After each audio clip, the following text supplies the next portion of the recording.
One of the things that's interesting about our groundwater professional community is that it's not just a bunch of drillers, not just a bunch of hydrogeologists, but we have regulators, we have water resource planners.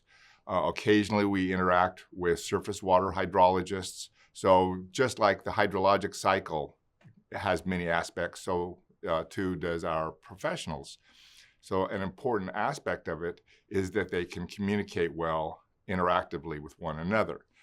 For example, in hydrogeology, we talk about gallons per minute, as a flow unit. Water resource planners, they might talk about acre feet per year. Engineers might talk about million gallons per day. Surface water hydrologists, they may say cubic feet per second. Those things are all talking about flow. They're just different units. But there's so much opportunity for disconnect, for misunderstandings.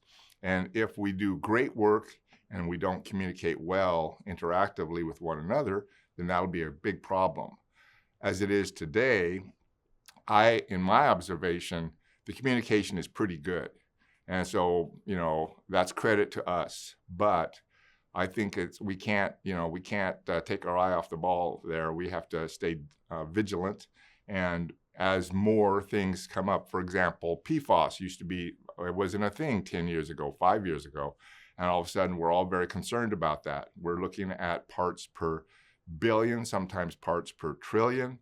And so these minute, but important constituent measurements and things are all new to us. So we have a dynamic set of lingo that we have to become familiar with and interact with. And so let's say a person like myself, I'm familiar with drillers' terms. I'm familiar with hydrogeological terms, but these water quality things, if I'm not doing environmental work, I'm more of a water resources guy, then I might not understand the relevance of a certain concentration of, say, PFAS. So that's the kind of thing that we have to keep focused on in our work so that we won't have any miscommunication, which would then lead to a bad thing in some form.